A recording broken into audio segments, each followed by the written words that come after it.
en oncología, dentro del área de clínica médica, vamos a recuperar contenidos ya estudiados en tercer año y en cuarto año acerca de los tumores sólidos malignos en adultos. Cuando decimos tumores sólidos malignos es porque, bueno, vamos a dejar de lado en esta disciplina lo correspondiente a leucemias, linfomas y mieloma múltiple, que van a ser abordados por hematología o en otra ocasión. Entonces, estos tumores ustedes... Profe, ¿Sí? perdón que te interrumpa, pero hay una compañera que se le salió y está esperando para entrar. Ay, bueno, vos sabés que recién admití, no me quedó Ah, bueno. más nadie. Gracias por Vicky, avisarme, Milagros. ¿querés pasarme el coanfitrión y yo los voy aceptando? Bueno, te agradezco infinitamente. Espérame que detengo grabación. Ahí está. Vamos a detener. Recording stopped. De paso nos hacen estudiar inglés, chicos. ¿Les aparece en inglés, no? ¿Una vocecita o no? Sí. Bueno, espérame que ahora espero no estar 3 años para pasarte el co-host. Búscame y arriba hay 3 puntitos Perfecto, cierto. A vos te tengo que buscar. y a mí Yo me búscame. fui, Tamara, me fui espérame que estoy afuera.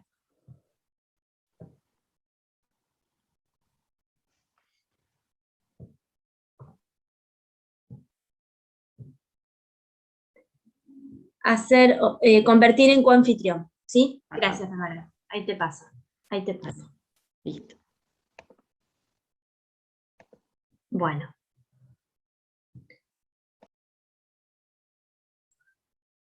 Lenta era la tortuga, ¿eh? A ver.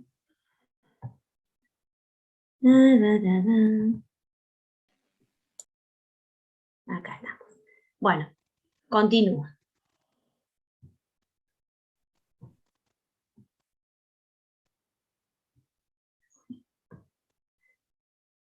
No me van a creer que hice cualquier cosa para verlos.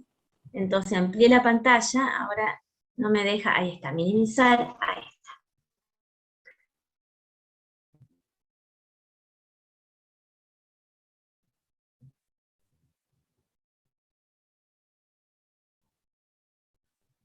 Recording in progress.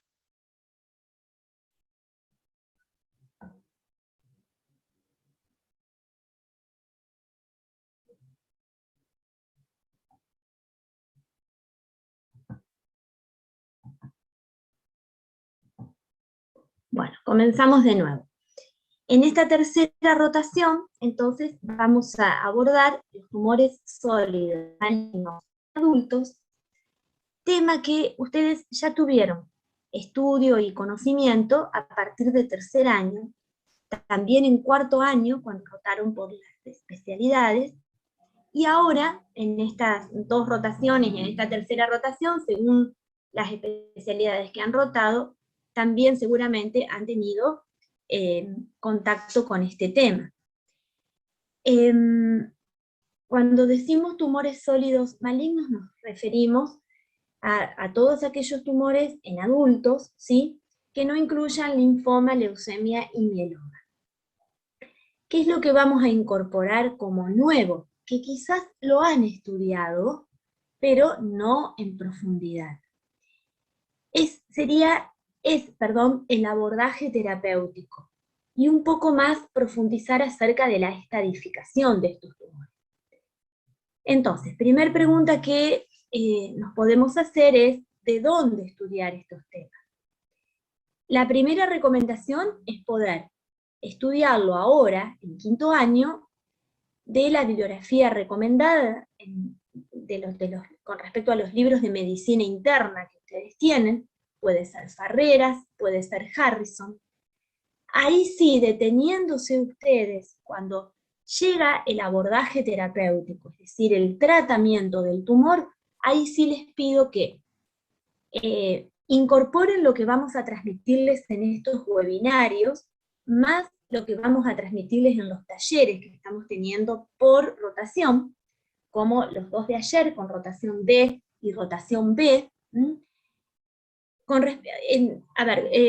respecto a la guía de cómo estudiar el tratamiento, porque el tratamiento puede estar enfocado desde la especialidad y ser muy detallado y muy profundo, y eso no se va a exigir en quinto año y en clínica médica. Por supuesto que quien quisiera estudiarlo y ya aprenderlo está muy bien, ¿sí? Pero esa guía sobre cómo jerarquizar el tratamiento, ahí sí es la tarea de ustedes para que se comuniquen con nosotros. Cuando decimos nosotros, sería el doctor Hernán Barrio Nuevo, que ahora a las 10 continúa con la exposición de otro tema, y si no, conmigo. Vamos a tener oportunidad de vernos 2 o 3 veces más a través de los talleres de rotación, y aparte también antes de finalizar el cursado en una reunión de consulta. De acuerdo. Y si hay dudas con respecto a la virografía, por supuesto que nos avisan también. Vamos a dar ahora una introducción de cómo estudiar los tumores sólidos malignos. Antes les doy este pequeño repaso de lo que fuimos aprendiendo hasta ahora, ¿sí? Las generalidades en oncología, estudiamos acerca de la etiología, datos epidemiológicos, screening en oncología, todo esto lo vimos entre la primera y segunda rotación, incluido el tema de emergencias en oncología, y en esta tercera rotación, entonces, como les dije recién, vamos a estudiar los tumores sólidos, vamos a agregar algunos otros temas, como síndromes paraneoplásicos, marcadores tumorales, que ustedes van a ver que van a estar relacionados cuando estudiamos cada tumor. Y en la última rotación dejamos todo lo referente a tratamiento en oncología, que serían los fármacos antineoplásicos, tratamiento del dolor crónico oncológico y los principios de cuidados paliativos. Entonces, cuando abordamos este gran tema de tumores sólidos en adultos, bueno, aquí la primera recomendación es que nos ordenemos, ¿sí? ¿Cómo podríamos clasificar todos estos tumores, ¿sí? Sólidos? Bueno, por aparatos o por sistemas, para que por supuesto no quede ningún tumor sin estudiar. Entonces fíjense que acá tenemos resumido cuáles serían todos los tumores. A los tumores de cabeza y cuello los podemos justamente estudiar en conjunto porque comparten muchas características cuando nos referimos a la histología más frecuente, es decir, cuando son los carcinomas epidermoides de cabeza y cuello. Después están los otros que son más raros y que no comparten las mismas características y uno los estudia aparte. El otro gran tema son los tumores torácicos, donde tenemos el cáncer de pulmón, los tumores mediastinales, infrecuentes, todos los tumores digestivos o del tracto gastrointestinal, del sistema genitourinario, los tumores testiculares, ginecológicos, mama, los endocrinos, sarcomas, mesotelioma, que puede ser tanto pleural como peritoneal, los tumores de piel y los del sistema nervioso central. Si seguimos avanzando en el estudio de cada uno de ellos y compartimos, ¿no es cierto?, generalidades dentro de cada uno, podemos decir que los tumores de cabeza y cuello, de este aparato, de este sistema, comprenden lo que ustedes están leyendo allí. Los de cavidad nasal, senos paranasales, nasofaringe, cavidad oral, orofaringe, laringe, hipofaringe, glándulas salivales y paragangliomas. De todos estos, los más infrecuentes son los de glándulas salivales y paragangliomas, y los primeros, ¿no es cierto?, que les mencioné, comparten estas características, que la histología más frecuente es la de carcinoma epidermoide, que tienden a tener un comportamiento de invasión locorregional. ¿Eso qué significa? Que si van a infiltrar o avanzar en el sitio primario, lo más frecuente es que lo hagan cercanamente, si avanzan, ¿no es cierto? ¿Y a qué zona? Bueno, dentro del mismo órgano, órganos vecinos, y a los ganglios. Esa es la principal diseminación. Es más raro que haya diseminación a distancia, y por vía hematógena, y si la hay, sería a pulmones. Tienen una fuerte relación con el hábito tabáquico y con el etilismo. Todos estos ustedes los estudiaron y vieron el abordaje en cirugía. ¿Cómo lo podemos también resumir? Diciendo que aquellos tumores que se encuentran localizados en zonas en las que funcionalmente un tratamiento quirúrgico no afectaría a la persona, uno podría optar por la cirugía cuando el tumor es localizado. Cuando funcionalmente habría que preservar órganos, ejemplo de los que están viendo allí, laringe, uno plantea, si fuera un tumor pequeño y localizado, uno plantea desde ya el tratamiento radiante, la radioterapia, con conservación de órgano y preservación funcional. Ahora, si el tumor es localmente avanzado, el tratamiento quirúrgico seguro va a quedar de lado, y allí tendríamos que indicar radioquimioterapia. Acá entonces les conté las generalidades de estos tumores, que ahora las decimos así verbalmente, y que cuando repasemos los tumores, les voy a dejar también una guía o un power, para que puedan apoyarse en lo que estamos diciendo ahora. Tumor de pulmón, que lo dividimos en dos grandes grupos que tienen diferencias entre sí en cuanto a pronóstico, tratamiento, comportamiento, y es el tumor de células pequeñas y no células pequeñas, de las cuales, del cual van a tener el webinario próximo. Dentro de los tumores de tubo digestivo van a tener un webinario de cáncer de colon rectal, y luego de los otros tumores, ¿sí? Fíjense que todos estos temas no son nuevos para ustedes. Lo que vamos a hacer ahora es recuperar contenido de cuando lo estudiaron en los años previos y agregar el enfoque de estadificación y terapéutica. Dentro de los genitourinarios tenemos riñón y próstata, que van a tener dos webinarios. Cuando profundizamos en los tumores con un webinario especial para cada tumor, es debido a la implicancia que tiene clínica por la frecuencia de presentación de estos tumores. Si bien el tumor de riñón, bueno, no tiene la misma frecuencia, por supuesto, que el cáncer de próstata, pulmón y mama, lo vamos a abordar también en un seminario. Los otros, como están leyendo, uréter, vejiga, uretra y pene, son infrecuentes. El otro tumor que estudiamos aparte es el tumor de testículo. Dentro de los ginecológicos, el que vamos a profundizar es el tumor de cuello uterino y el de ovario, pero fíjense, dentro de los ginecológicos, los otros infrecuentes que tenemos, como vagina, vulva, trompas, tenemos la entidad de carcinoma peritoneal, que en una mujer, aunque no se encuentre el tumor primario, la etiología primaria que más se presume que pueda ser es un tumor ginecológico, y de hecho así se lo trata, como si fuera un tumor metastásico ginecológico, de ovario. Después tenemos la mola, el coriocarcinoma, que pertenece a la enfermedad trofoblástica gestacional. Aparte, vamos a estudiar en profundidad por la frecuencia, la implicancia clínica, en la incidencia y en la mortalidad también que tiene, que es el cáncer de mama. Seguimos con los tumores endocrinos, que estos tumores en realidad son de resorte, diríamos, de tratamiento del endocrinólogo principalmente, como ser, por ejemplo, el tumor de tiroides, que de todos los que están leyendo es el más frecuente. Los demás, bueno, sí, los trata especialista en oncología, son infrecuentes. Acá tenemos los tumores carcinoides, ¿sí?, que pertenecen a los tumores neuroendocrinos. De todos estos vamos a dar conceptos generales y los principios más importantes que tenemos que tener en cuenta.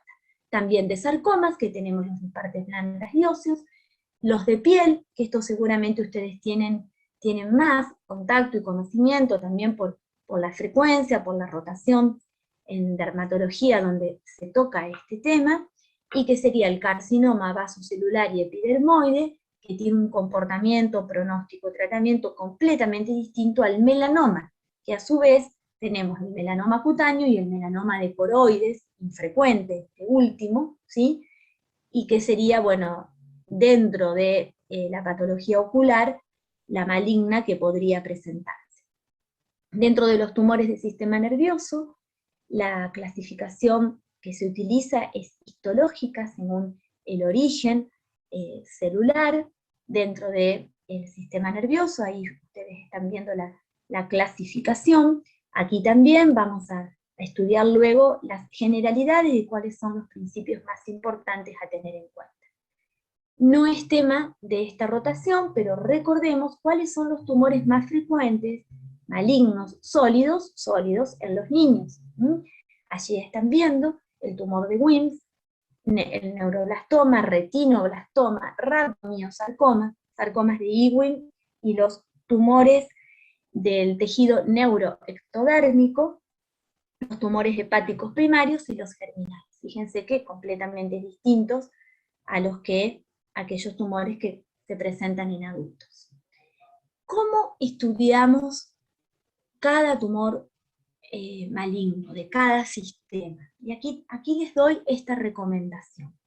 Todos estos datos, esta guía, no deberían faltar cuando estudiamos un tumor. Eso es lo que vamos ahora mismo, con el próximo tema, que continúa, vamos ya a empezar a incorporar esta guía.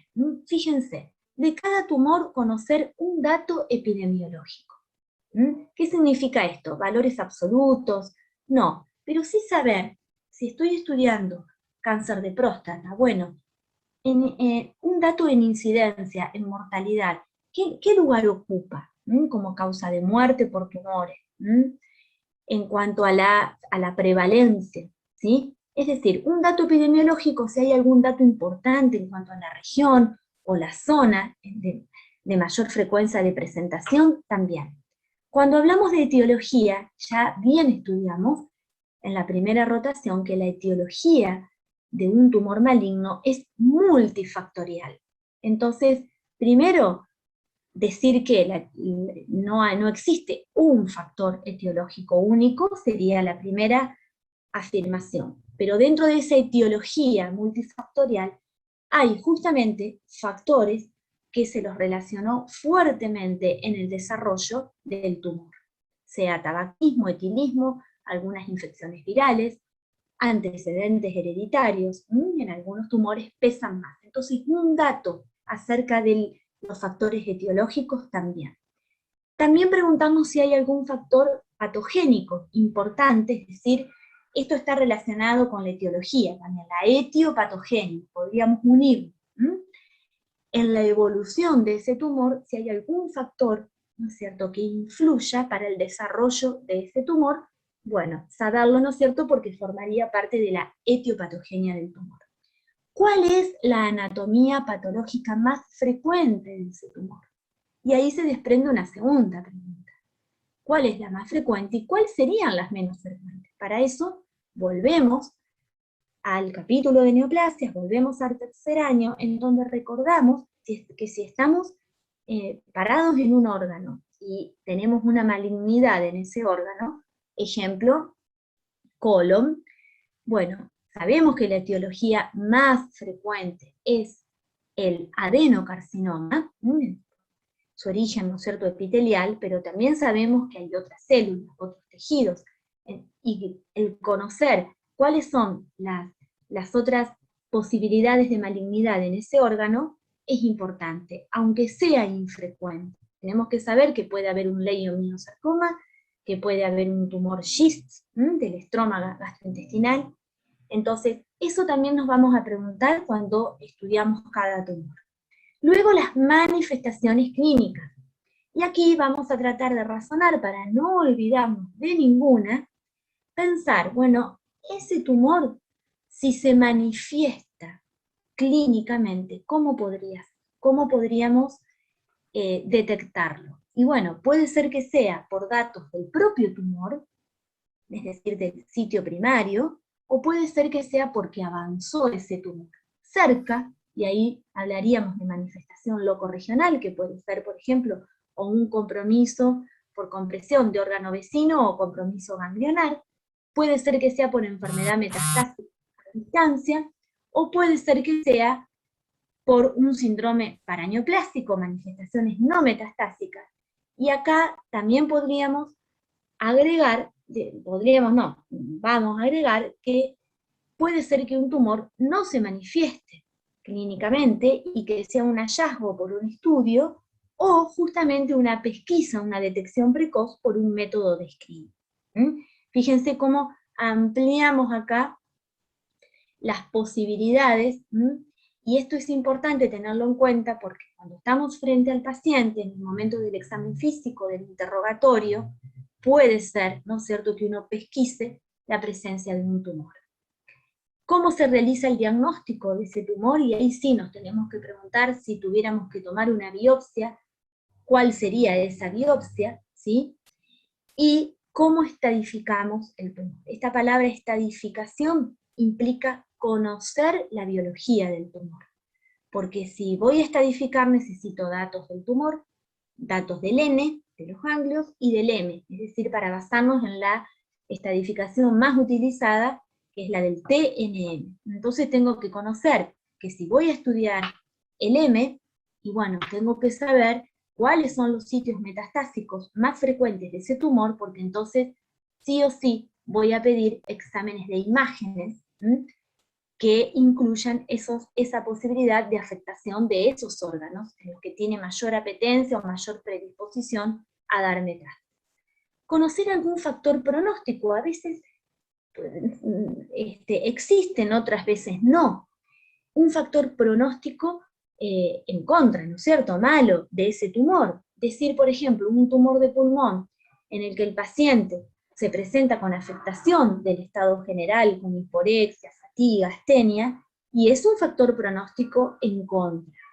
Que un tumor de mama tenga sobreexpresión de una proteína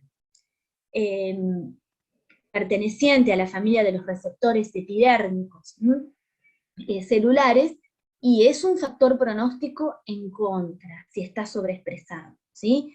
Una mutación de algún gen identificado, y eso puede ser un factor pronóstico en contra. Preguntamos entonces en cada tumor si hay un factor pronóstico en contra. Pueden haber muchos factores pronósticos que se encuentran en investigación o que no son frecuentes, ¿no es cierto?, de utilización frecuente. Bueno, ahí también nosotros nos vamos a ir guiando para ver cuáles son los que tenemos que aprender y apoyar.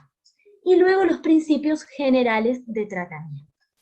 Generales, no estamos estudiando la especialidad en profundidad, sino que vamos a estudiar los principios de tratamiento de un tumor como si estuviéramos ejerciendo, ¿sí?, nuestra profesión desde atención primaria, no como especialista. Entonces el saber que si tenemos un tumor localizado, bueno, puede ser que un tratamiento local sea el que tengamos que indicar, sabiendo que el sistémico puede ser con algún criterio neoadyuvante o adyuvante, saber que existe la correcta cirugía oncológica para el tratamiento quirúrgico de un tumor, y qué implica eso, ejemplo, que implique extirpar ganglios cuando se opera un tumor de colon. Así vamos a ir estudiando los principios de tratamiento. Un punto más a tener en cuenta que nos va a ayudar cuando estudiamos la anatomía patológica de cada tumor es recordar el origen, ¿sí?, celular, la presencia de, el origen celular de ese tejido, para poder entonces razonar e inferir cuál sería el tumor que puede allí presentarse. Si tenemos tumores de origen epitelial, bueno, vamos a estar en presencia entonces de la histología carcinoma, Ahí tenemos algunos ejemplos: carcinoma de pulmón, riñón, vejiga, ovario, próstata, ¿sí? Si tenemos tumores de origen mesenquimático, bueno, acá vamos a estar dentro de la familia de los sarcomas, sea liposarcoma, rhabdomyosarcoma. Después, y teniendo que hacer una aclaración para cada uno de ellos, tenemos los tumores neurogénicos o neuroectodérmicos, que fíjense que aquí tenemos incluido el melanoma y otros tumores más infrecuentes, como el sarcoma de Ewing, o dentro de los neurológicos, por supuesto, los astrocitomas y meningiomas. Otro tipo de celularidad, por supuesto, y clasificación distinta histológica, son los tumores de células germinales. Bien, entonces, como les había dicho al principio, vamos a tener la explicación más profunda de estos tumores que están viendo ahora en pantalla, que ya se los leo. Más profunda, ¿qué significa? A través de seminarios virtuales o webinarios, en donde, bueno, vamos a recalcar y jerarquizar la importancia de estos temas, y los hasta ahora programados en esta tercera rotación son los webinarios en donde vamos a desarrollar cáncer de mama, cáncer de pulmón, riñón, colorectal, próstata, y en otra parte vamos a hacer un resumen y generalidades de los otros tumores, incluidos digestivos, melanomas, y las generalidades de los infrecuentes. ¿De acuerdo? Esto sería en la modalidad webinario. Luego, la otra modalidad de encuentros que vamos a tener son los talleres, no con las 4 rotaciones, sino por rotación. Talleres en donde, partiendo de un caso clínico, de una situación problemática, hablamos acerca de un tumor, y ahí, por supuesto, vamos a ir recalcando y jerarquizando la importancia de ese tumor, que van a ser, ya les digo, siempre relacionados con los más frecuentes. La bibliografía recomendada es la misma que les expusimos en la primera rotación. Acá les agregué algunas páginas más. La última es la que le agregué, en realidad, la del Instituto Nacional del Cáncer norteamericano, perdón, ahí salió cáncer con acento, no, en la página web lo buscamos como cancer.gov y aparece el Instituto Nacional del Cáncer de Estados Unidos, en donde está desde la A hasta la Z todos los tumores explicados, en donde se explaya mucho este tema en cuanto al tratamiento, así que ahí, ¿no es cierto?, lo pueden dejar, ya que no es el fin y el alcance de lo que tenemos que estudiar en quinto año. Bueno, esto por un lado. Ahora continuamos. Recording stopped. Chicos, les pregunto hasta acá, dudas, preguntas. Entonces continuamos con este próximo tema, que es cáncer de mama.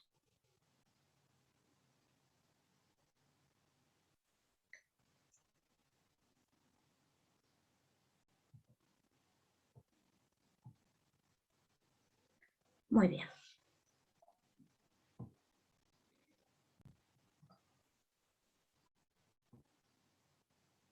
Repasemos algunos datos que ya conocemos acerca de este tumor.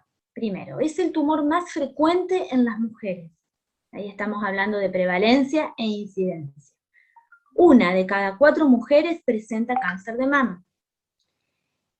Hay distintos consejos, y ya los vimos, distintas guías para realizar el screening en oncología, en cáncer de mama, es decir, la detección precoz. Según el país, según la guía, pueden variar los consejos, pueden variar las recomendaciones. ¿Qué es lo que se aconseja, realiza y se practica en Argentina? Es el screening oncológico con mamografía anual desde los 40 años hasta los 69. Una mamografía por año desde los 40 hasta los 69 años. Puede ser que exista una mutación de los genes BRCA1 y BRCA2. Fíjense que es una frecuencia no alta, entre un 5 y un 10%. Las personas que tienen, ¿no es cierto?, una mutación en estos genes, pueden tener un riesgo aumentado de cáncer de mama. ¿Cuáles son los factores de riesgo que se asocian a la presencia, al desarrollo de cáncer de mama? Sabiendo, como dijimos antes, que la etiología, la etiopatogenia es multifactorial, pero pueden influir los antecedentes familiares, una menarca temprana o menopausia tardía, eso lo podemos razonar por la exposición, ¿sí?, en el tiempo, más prolongada, a los estrógenos, y una terapia de reemplazo hormonal. Igualmente hacemos esta aclaración, que la estudiamos en la primera rotación. Cuando decimos si dentro de la etiología del cáncer el factor genético está presente, es porque sí, porque una alteración genética, es decir, una alteración genética ocurre para que justamente prolifere esta normales y tengamos el desarrollo de una neoplasia. Eso no significa que esa alteración genética sea heredada. Cuando estamos hablando de un tumor heredado, es porque esa alteración genética está presente en la línea germinal, por lo tanto familiar, entonces ahí tenemos una herencia. El cáncer de mama hereditario, es decir, el factor hereditario, es el que más pesa en el desarrollo del cáncer de mama. No, la presentación al azar o multifactorial es la más frecuente, es decir, la herencia ocupa un lugar menor que la frecuencia, la presencia de un tumor de mama al azar. Bien, algunos datos de estadísticas y mortalidad que son importantes, ¿sí? Junto con las enfermedades cardiovasculares y la diabetes, los tumores malignos integran el grupo de las enfermedades no transmisibles, más relevantes. Y todas ellas concentraron un 50% de todas las muertes, por ejemplo, registradas en el 2017 en Argentina. Fíjense que la influencia en la mortalidad es alta. En las mujeres, el tumor de mama es el de mayor impacto, y luego, ¿cuáles siguen? Cuando les dije recién, un dato epidemiológico a estudiar. Esto es importante. En una mujer, entonces el primer tumor, en cuanto a incidencia, prevalencia, que tenemos que conocer que existe, es el tumor de mama. Después, ¿cuál sigue? Tumor de pulmón, colorectal, y luego cervicuterino. Ustedes pueden ver alguna pequeña diferencia en estos registros y encontrarse primero el colorectal y después el de pulmón. La diferencia es menor, ¿sí? Bien, fíjense que en hombres el cáncer de pulmón es el que determina la mayor mortalidad.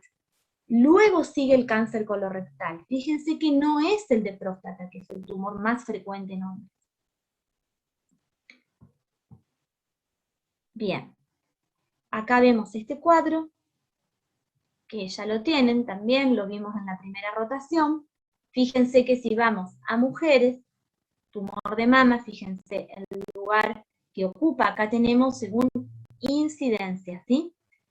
Luego, como les dije recién, cáncer colorectal, cáncer de pulmón, puede haber, ay chicos, esperen, tengo que hacer una aclaración. Lo que les dije recién, de segunda causa, es el de pulmón. Discúlpenme, el de pulmón en mujeres ocupa el segundo lugar, pero estábamos hablando en el cuadro anterior de mortalidad, no de incidencia, ¿sí? Acá estamos hablando de incidencia. Fíjense que acá sí tenemos colorecto, pulmón, esto es lo que sí puede variar según algunas cifras o según algunos países, y encontrarse más cerca, diríamos, no tanta diferencia, ocupando un segundo o tercer lugar.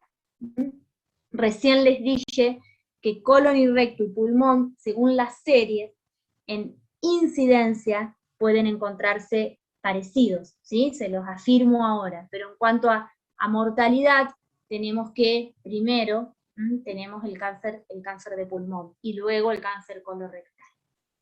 Si no me expliqué, avísenme, por favor, porque no quiero haberlos confundido.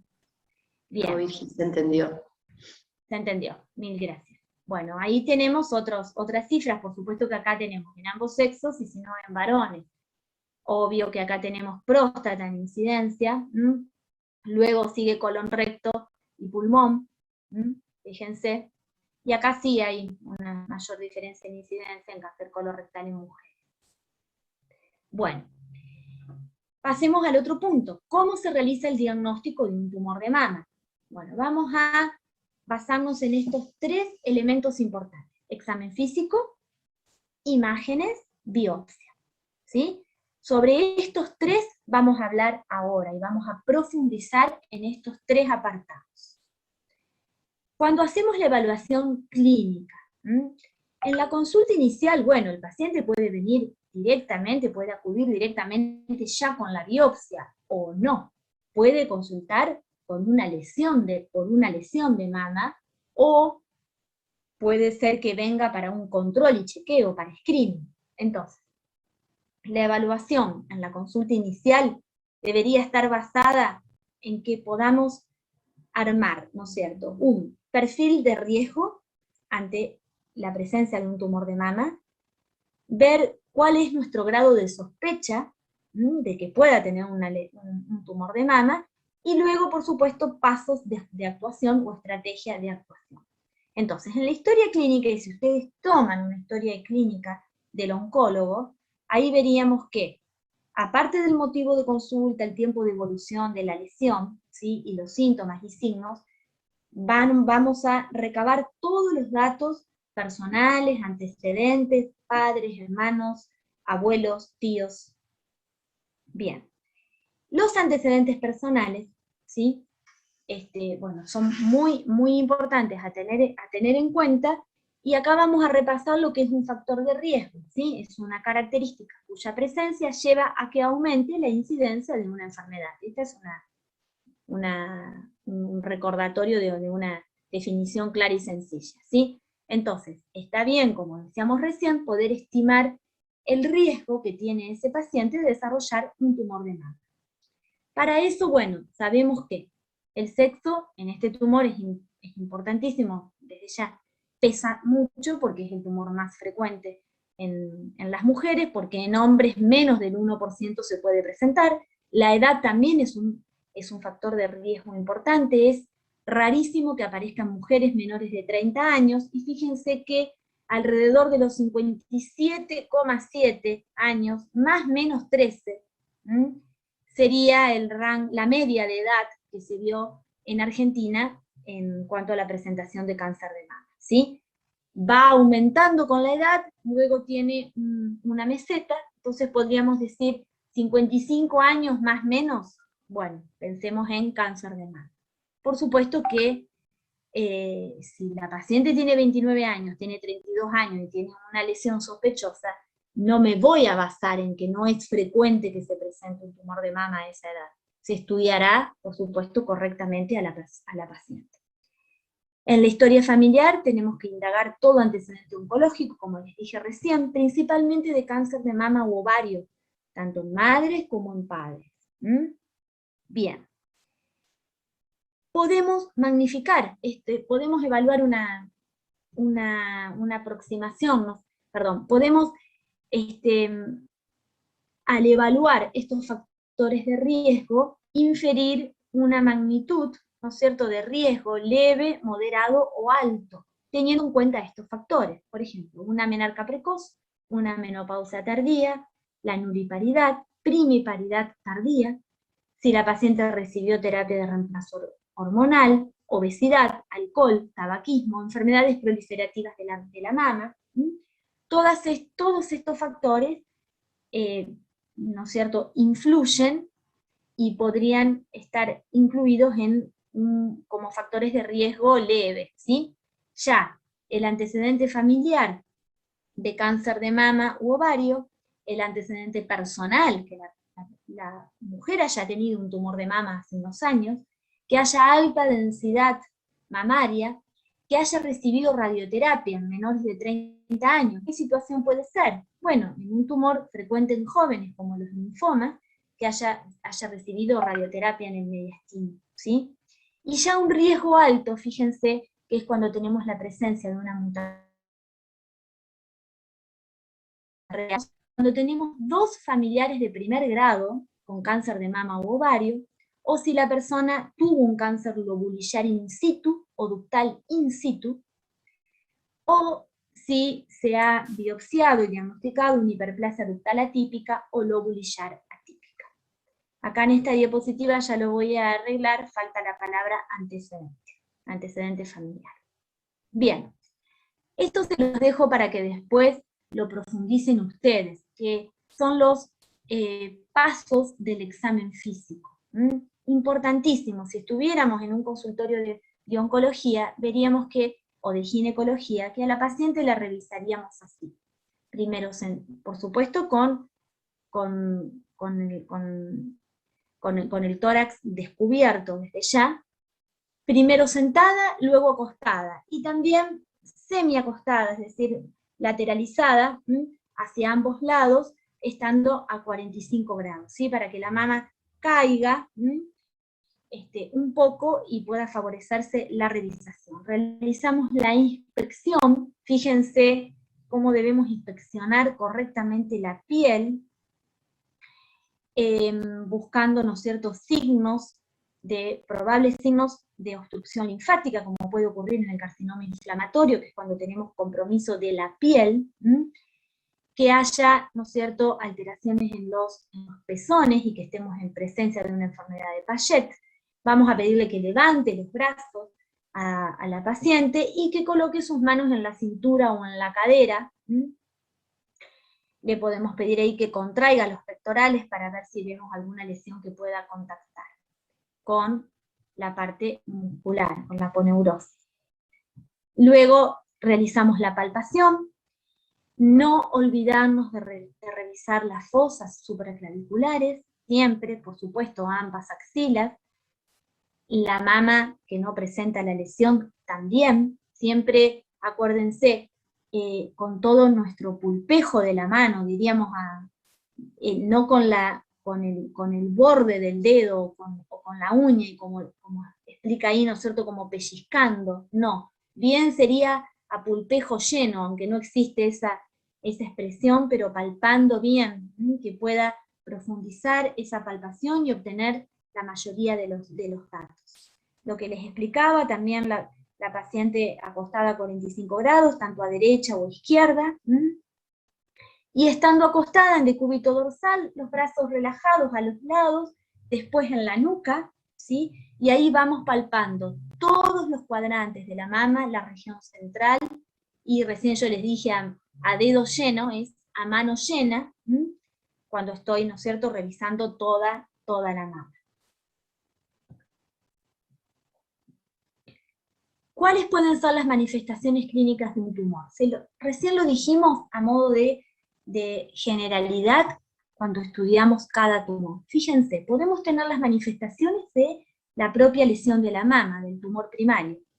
Podemos tener manifestaciones cercanas, locorregionales, que serían, ¿cuáles? Y palpación de un ganglio supraclavicular, axilar, que el tumor debute por manifestaciones metastásicas, que se tenga que estudiar una lesión ósea, una lesión pulmonar, hepática, que son los sitios más frecuentes, y que el tumor primario sea de mama, o que debute la enfermedad por un síndrome paraneoplásico.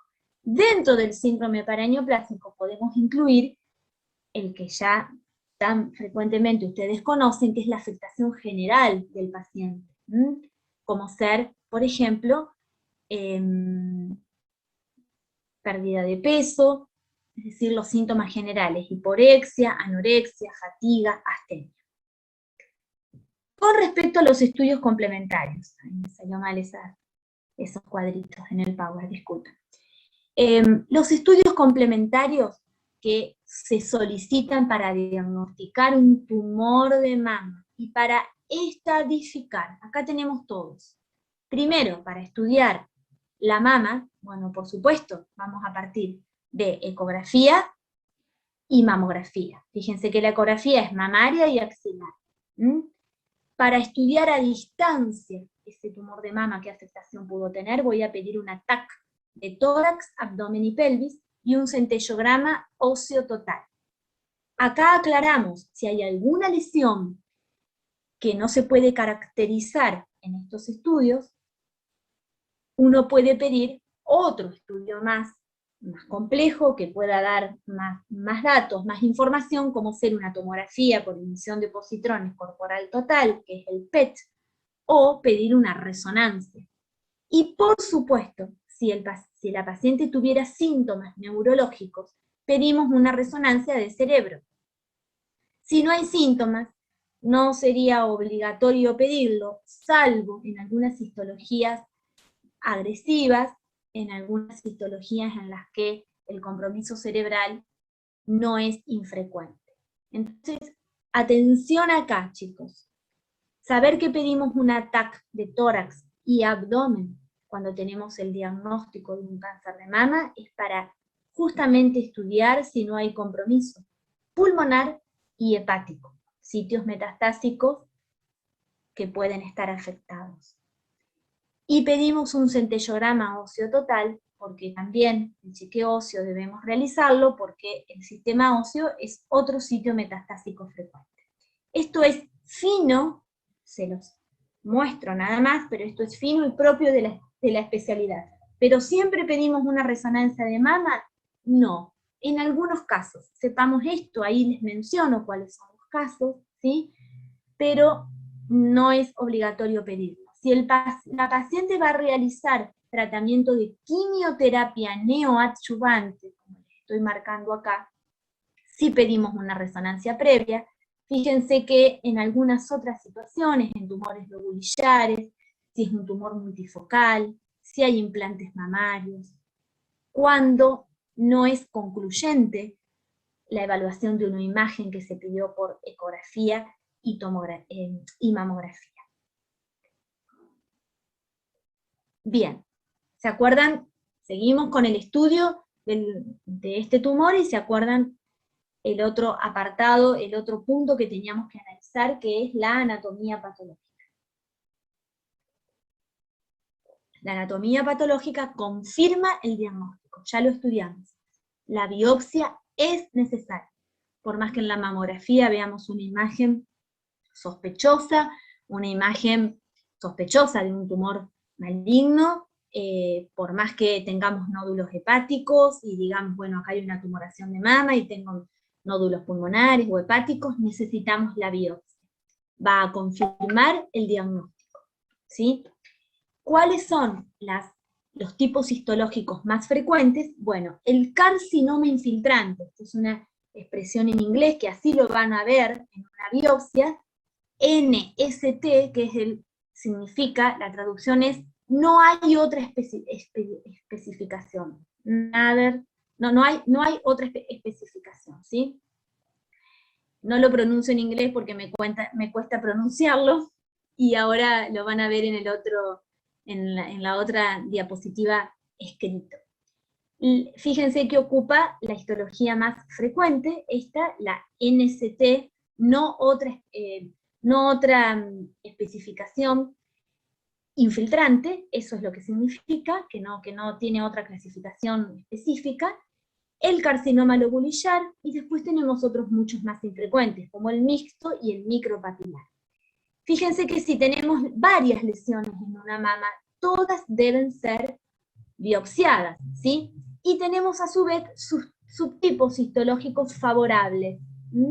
Así podemos leer el informe de una biopsia, que tenemos un carcinoma tubular puro, o cribiforme puro, carcinoma papilar, tienen una histología más favorable.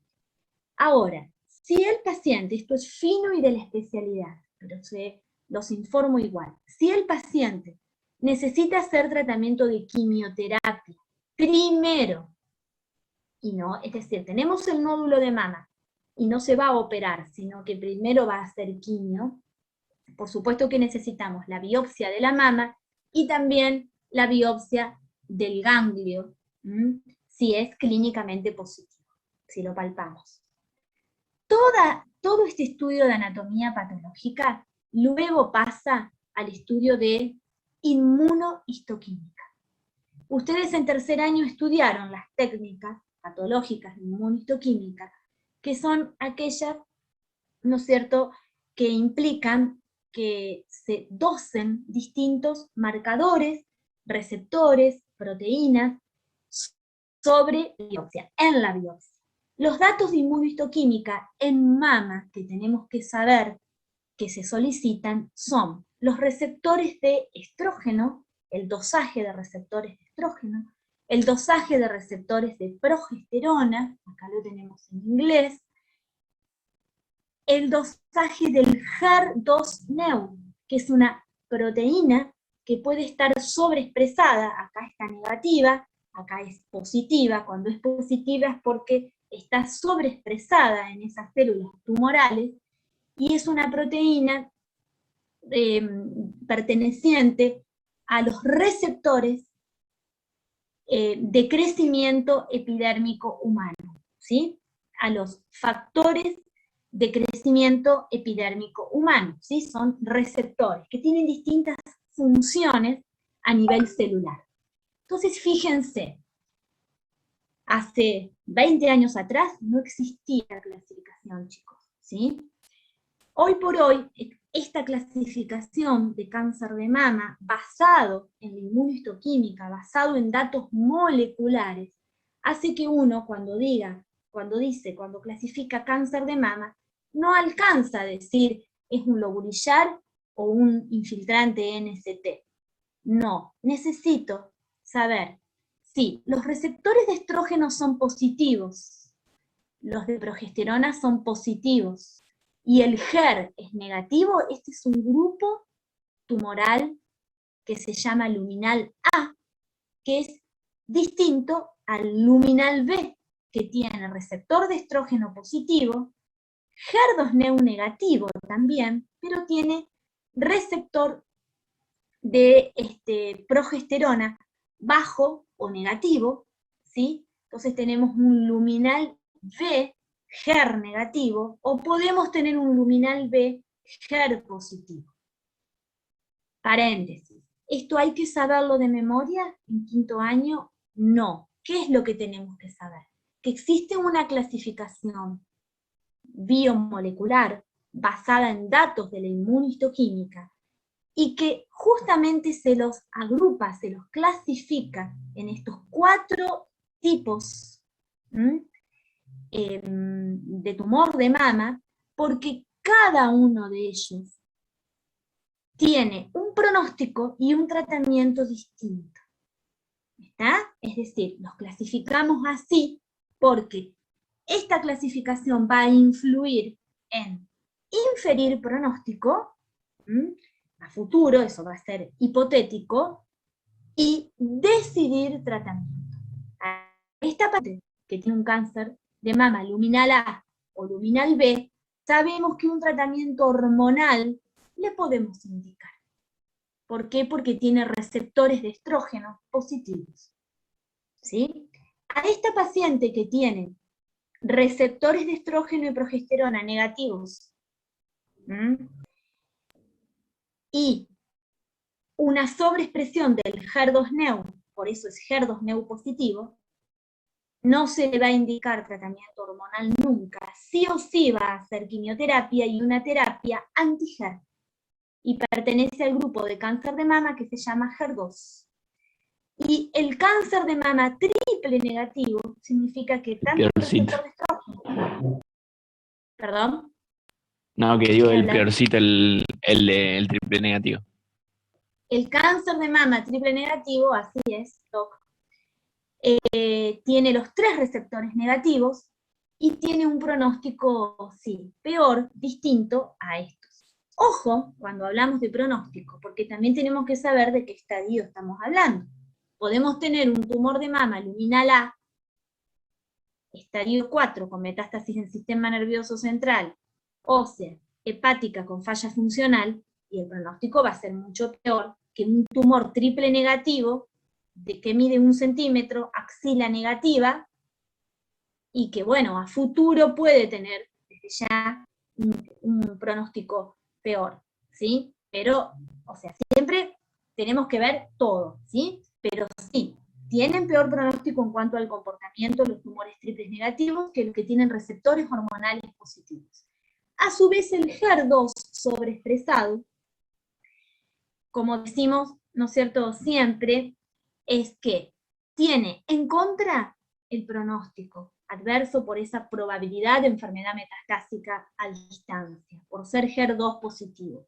Pero tiene algo bueno, que tiene un tratamiento posible, una terapia anti-HER. Entonces decimos, lo malo es la capacidad de dar enfermedad metastásica. Lo bueno es que existe un tratamiento eficaz, que es este tratamiento target, que es un anti-HER. Es una droga anti-HER, no es quimioterapia, es un anticuerpo monoclonal que va a actuar contra estos receptores sobreexpresados y que se llama trastuzumab. Entonces, clasificación molecular de cáncer de mama influye, ahí escucho, para decidir conducta terapéutica y para predecir pronóstico. Luminal A, luminal B, HER2 y basal-like. Un dato más que les doy. Esto que ven acá que dice KI, es el índice de KI 67, es el índice de proliferación celular. También hay que tenerlo en cuenta para esta clasificación. Para el luminal A y el luminal B tenemos un punto de corte de 20% para decir si el KI es bajo,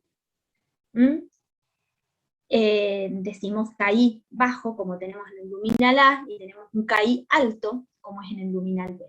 Y los receptores de progesterona, también, si son menos o más de 20%, decimos, o sea, es decir, acá tenemos, o sea, van a ser altos o bajos según el porcentaje de expresión de receptores de progesterona. Todos estos factores, síntesis, que les quiero dejar.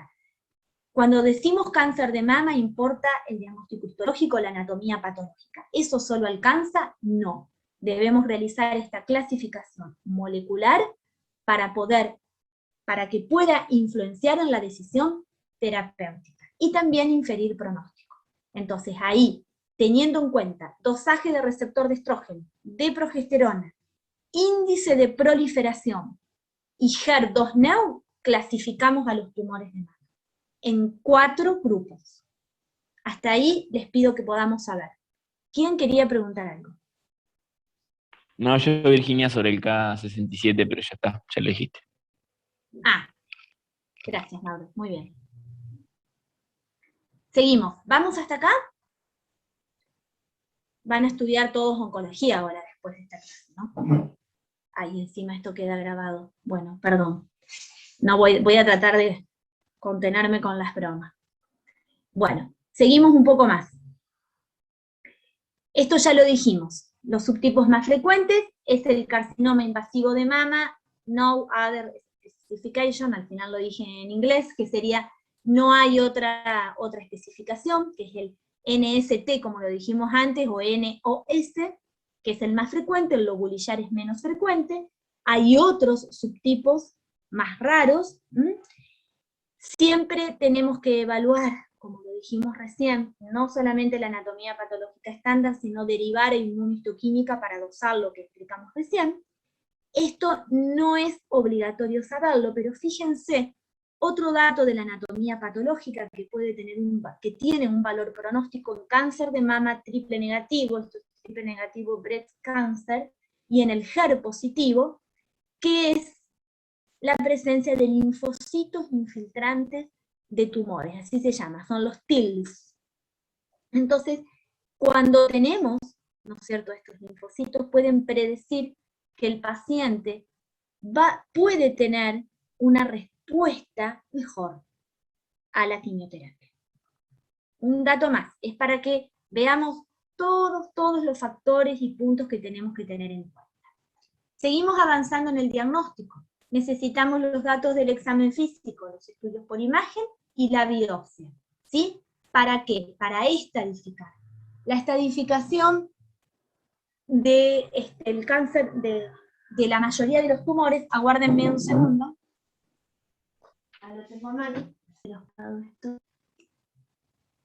Del cáncer de mama, tenemos un manual, por supuesto que se puede acceder online también, ¿sí? Que es la de la AJCC, y esta estadificación, la última es la octava, esa es la actualizada, la última, que es de la Junta Americana del Comité de Cáncer, eso es lo que es lo que significa JCC, y acá tenemos no solamente los cuadritos de estadificación, sino explicado cada T, cada N, cada M, y desarrollado y explicado muy bien. Quien quisiera alguna vez ahondar, me avisa y les digo cómo conseguirlo, si no uno puede acceder fácilmente a los TNM que se encuentran en la mayoría de las bibliografías. Entonces, ¿por qué me falta el cuadrito? Ah, perdón, viene después. Entonces, seguimos avanzando, chicos. Debemos realizar entonces con todos estos datos la estadificación.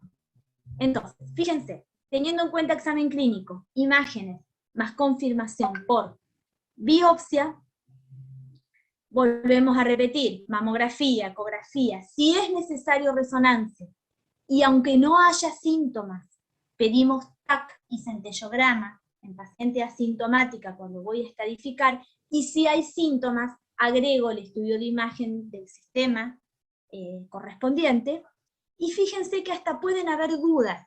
No quisiera transmitirles confusión, pero sí dejar en claro de que TAC y centellograma en la práctica lo pedimos siempre, pero pueden haber dudas, por ejemplo, en un tumor de mama de 5 milímetros, que sería un T1, luminal A, en donde la posibilidad de que haya enfermedad metastásica es bajísima, uno podría no pedir todos los estudios a distancia. Les digo que en la práctica los pedimos igual. Pero sí, acuérdense que sí o sí tendríamos que estadificar, aunque el paciente sea sintomático y sea un tumor de pequeño tamaño, si tuviéramos ganglios positivos, por supuesto si es un tumor grande, si es una biología agresiva, ¿sí? Si tenemos algún dato clínico que pueda sugerir que haya metástasis. Es decir, la estadificación la hacemos en personas asintomáticas, pero si en algún tumor en donde no sospechamos verdaderamente que pudiera haber enfermedad metastásica, podemos no pedirlo. Seguimos.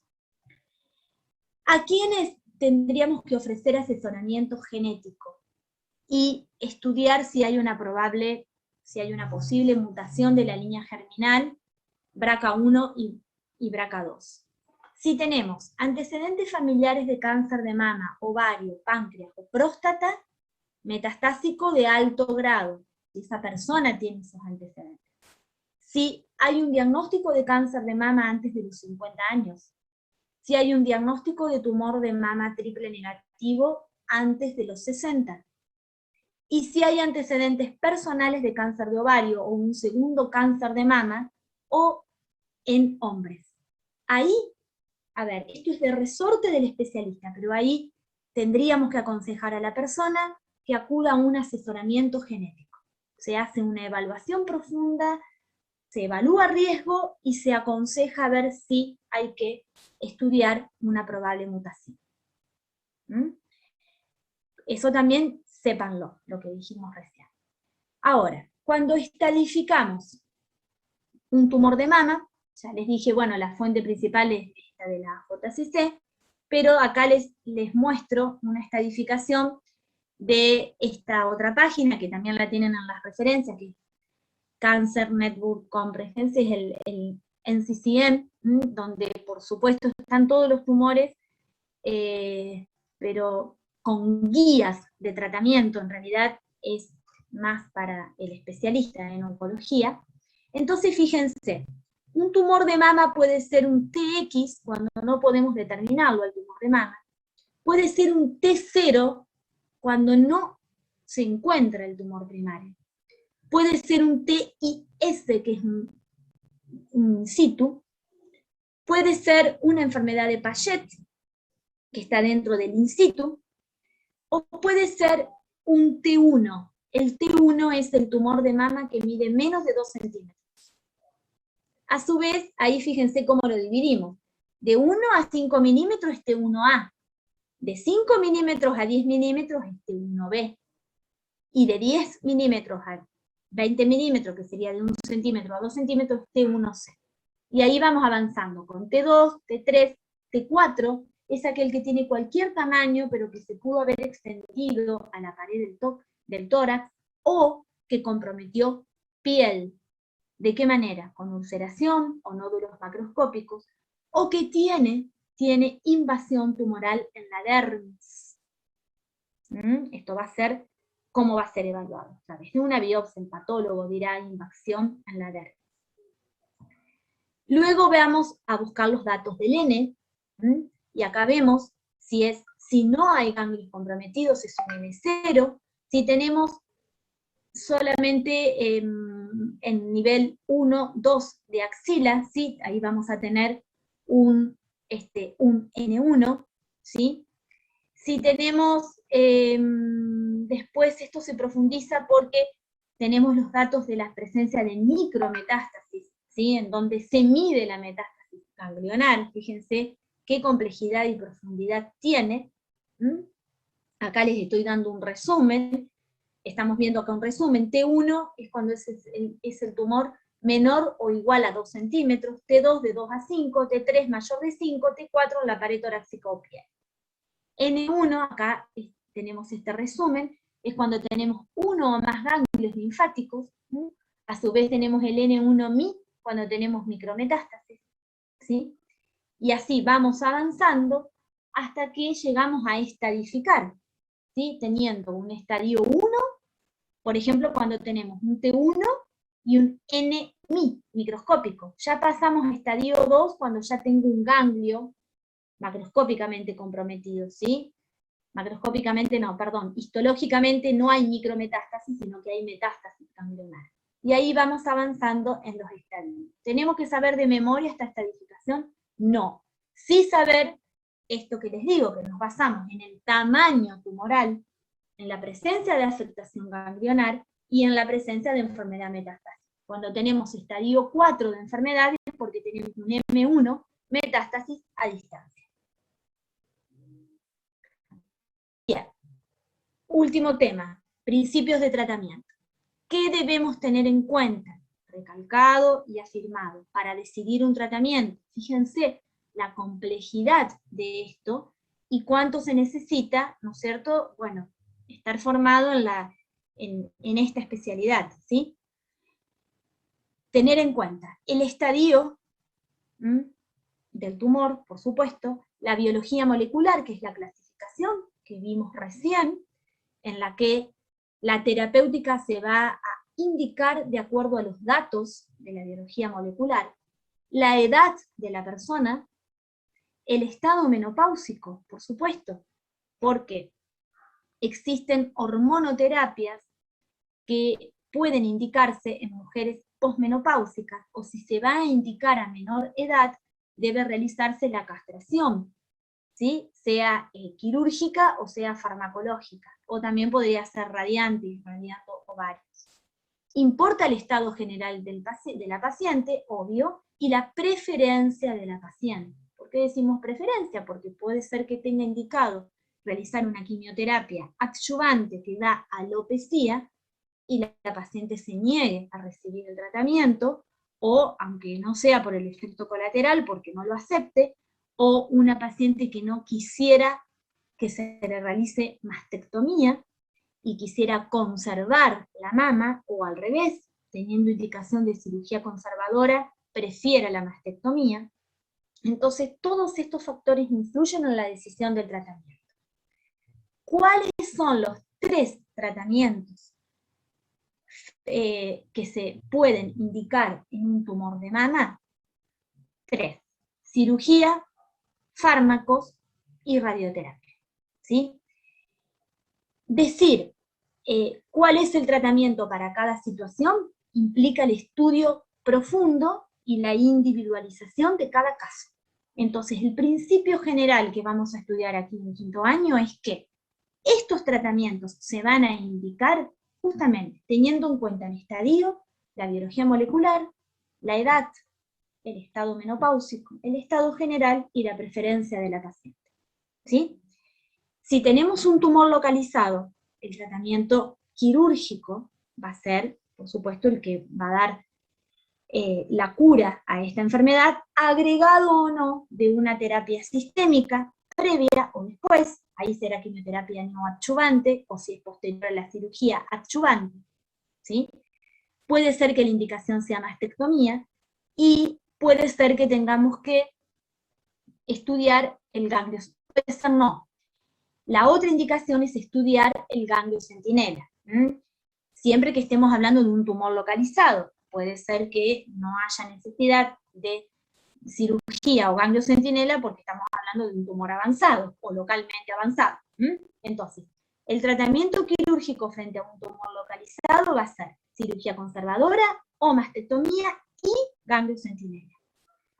¿Cuáles son los 3 tratamientos sistémicos que existen para cáncer de mama? Fármacos antineoplásicos quimioterápicos, son drogas citotóxicas que actúan directamente, ¿no es cierto?, a nivel celular, con distintos mecanismos en los que se produce justamente citotoxicidad. El otro grupo de tratamientos son las terapias target, que son drogas dirigidas hacia un blanco molecular, sea inhibir una enzima, sea dirigir, por ejemplo, un anticuerpo monoclonal hacia una sobreexpresión de un receptor, y la otra terapia es la hormonal, que es la terapia más utilizada y más conocida, que es la terapia antiestrogénica. Bien. Y el otro tratamiento que debemos plantear su indicación es la radioterapia, que puede ser adyuvante luego de la cirugía o puede ser con una indicación paliativa. Por eso, chicos, es que el tratamiento se debe individualizar y se va a ajustar a cada paciente. Simplemente les muestro cómo sería una posibilidad. Ejemplo, fíjense, esta es una guía de ESMO. ESMO es el grupo europeo de oncología, en donde si uno dijera, bueno, a ver, ¿cuál sería la sugerencia que da esta guía oncológica de peso, espalda, científica, importantísima, frente a un tumor de mama temprano? Esto lo tienen que saber de memoria y ¿es algo que se va a exigir? No. Simplemente les quiero mostrar este cuadro para que vean cómo uno puede guiar y decidir un tratamiento. Ejemplo, si tengo un tumor menor de 2 centímetros, y que la cirugía es posible, ¿sí?, uno puede indicar conservación de la mama, cirugía de conservación de la mama, que sería la cuadrantectomía, más el vaciamiento axilar. Fíjense cómo sigue esto. Esperen que le estoy marcando con la flechita. Fíjense cómo sigue. Después de la cirugía, ¿terminó alta? No. Tengo que ver, de acuerdo a las características de ese tumor, si va a recibir quimioterapia postoperatoria, que se llama quimioterapia adyuvante, con o sin una terapia anti-HER. Si es HER positivo, recibirá una terapia anti-HER. Y a su vez, indicar radioterapia. ¿Sí? Acá sería cómo parto de esta situación, cómo partiendo de esta situación, voy, ¿no es cierto?, armando el camino de las decisiones terapéuticas. Ahora, si tengo un tumor mayor de 2 centímetros, o la cirugía no es posible, o hay un deseo de conservación de la mama, y es posible conservar la mama, pero el tumor es grande, de más de 2 centímetros, o tenemos un triple negativo o un tumor HER positivo, con ganglios positivos, axila positiva. Y en este caso, ¿qué voy a aconsejar? Directamente la cirugía no. Hacer quimio primero. Si hay buena respuesta, se operará y sigue este camino. Si no hay buena respuesta, irá a la mastectomía con reconstrucción mamaria. ¿Sí? A modo de ejemplo, les mostré esto. Porque, o sea, simplemente para que podamos ver cómo todos los pasos terapéuticos, ¿no es cierto?, los vamos decidiendo según las características del tumor, según los resultados luego de las terapias, y así vamos a avanzar.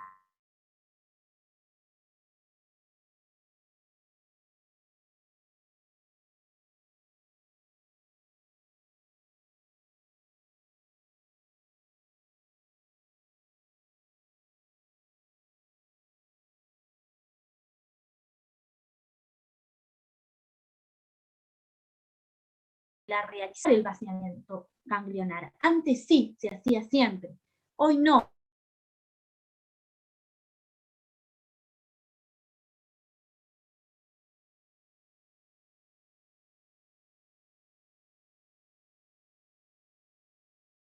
No realizaríamos ganglio centinela si tenemos un ganglio palpable.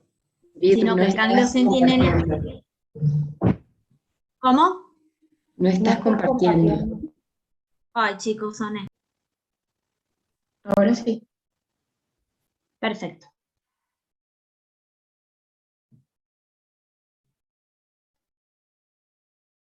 Bien. Y quisiera saber si también se está grabando, porque... Ahí están viendo la pantalla. ¿Les aparece grabando, chicos? Sí, aparece. Mil gracias. Bien, continuamos después de este corte entonces con la axila. Vamos a realizar ganglio centinela cuando la axila es clínicamente negativa.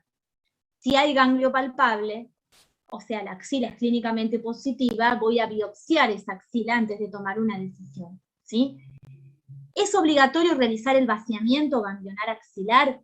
Si no se puede hacer el ganglio centinela, porque no se puede, por alguna razón, bueno, ahí sí se vacía la axila. Si no, realizando el ganglio centinela ya está bien, ¿sí? Antes sí se hacía ganglio centinela y vaciamiento. El vaciamiento está asociado a un porcentaje no bajo de linfedema, y además porque no influyó que el vaciamiento de la axila influyera en la sobrevida, porque después igualmente esa axila, si ya tengo la información del ganglio centinela, se tomará la decisión terapéutica. Adyuvante, si el ganglio centinela es positivo, bueno, se irradiará esa axila. Esto es fino y de la especialidad, pero es para aprender el concepto de que un ganglio axilar palpable implica que lo biopsiemos directamente y no que estudiemos histológicamente el ganglio centinela. Acá abajo donde justamente apoya todo esto es bien fino y de la especialidad, pero donde explica justamente cómo manejar la axila. Uno puede decir, bueno, a ver, si tengo axila negativa, bueno, sí hago ganglio centinela. Si el ganglio centinela me dio positivo, ¿qué hago? Bueno, ahí me fijo los datos del tumor y luego viene la decisión terapéutica. Bien, ¿cuándo indico quimioterapia antes de la cirugía? ¿Sí? ¿O por qué vamos a indicar? Bueno, el fin de indicar quimioterapia antes de la cirugía es que si hay micrometástasis, la estaríamos tratando, ¿sí? Me va a dar información pronóstica evaluando respuesta, porque imagínense, está el tumor de mama presente, indico quimioterapia y luego se opera. Entonces, voy a tener una información pronóstica, porque si ese tumor se achicó, reduce su tamaño y mejora con la quimioterapia, eso es bueno, ¿sí? Porque me permite una cirugía conservadora y mejora los resultados quirúrgicos. Entonces, ¿todos los pacientes hacen quimioterapia de mama, ante un tumor de mama y después se opera? No. El tumor tendría que ser mayor de 2 centímetros, no podría ser operable. Si tenemos un carcinoma inflamatorio, sí. Ahí, cuando hay compromiso de piel, el primer tratamiento no es la cirugía, sino tratamiento farmacológico. Si hay ganglios positivos, se sugiere hacer primero quimioterapia. Si el tumor es triple negativo y no es pequeño, puede ser que sea triple negativo y medir 5 milímetros, bueno, ahí seguro que ya directamente fui y lo operé, se indicó la cirugía primero. Si es un tumor HER2 positivo o si es un luminal de alto riesgo. ¿Tenemos que saber de memoria esto? No, sino saber que en situaciones determinadas es conveniente realizar primero la quimioterapia antes de la cirugía. Saber cuál es el fin. Bueno, es un tumor que puede tener una agresividad mayor, podemos inferir, por lo tanto, que puede haber micrometástasis. Con un tratamiento sistémico general, la paciente se beneficiaría. Y después se programa la cirugía. Esto no es tema de ahora, pero sí introducirlos en este tema, que el tratamiento anti-HER2-Neu implica la utilización de un anticuerpo monoclonal que se llama trastuzumab. MAB es monoclonal antibody. Entonces ya sabemos que es un anticuerpo monoclonal, ¿sí?, que se da conjuntamente con la quimioterapia y que todo tumor HER positivo debería recibir esta terapia. Acá tenemos el receptor epidérmico humano, ¿sí? Acá tenemos HER1, la familia HER1, HER2, HER3. Vemos que tiene, ¿no es cierto?, este receptor tiene una parte intracelular, transmembrana y extracelular, y estos factores de crecimiento, ¿en qué funciones celulares van a influir? Fíjense, en el crecimiento celular, en la diferenciación celular, en la sobrevida y en la angiogénesis. Si bloqueamos esta estimulación de las células, ¿no es cierto?, tumorales, es decir, estos receptores estarían influyendo, estimulando estas funciones, si el trastuzumab u otras drogas, como ser el pertuzumab y el TDM1, que es el trastuzumab en tansina, actúan, ¿no es cierto?, bloqueando estos receptores, se bloquearían, por lo tanto, esas funciones y estaríamos dando entonces una terapia antitumoral. Nada, esto es nomás para ver también un algoritmo de guía, estos son los trabajos que apoyan, y para finalizar, si indicamos una terapia neoadyuvante, luego viene la cirugía. Si indicamos un tratamiento sistémico, nos preguntamos, ¿a quiénes? ¿Y por qué? Listo, volvemos a basarnos en los datos clínicos, en los datos biológicos y en la anatomía patológica.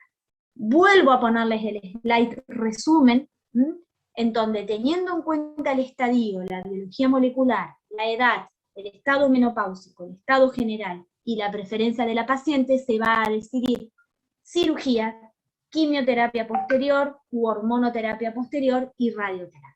Tratamiento interdisciplinario, ¿por qué? Porque si vamos a indicar un tratamiento de cirugía, sin relacionarnos quizás con el oncólogo, preguntando, a ver, ¿no sería conveniente antes realizar drogas? Realizar un tratamiento neoadyuvante, o directamente indicamos una quimioterapia neoadyuvante sin consultar con el cirujano, error. Entonces la interdisciplina siempre, por supuesto, apoyada. Acá les dejo páginas donde pueden entrar para complementar este tema. Finalizó la exposición.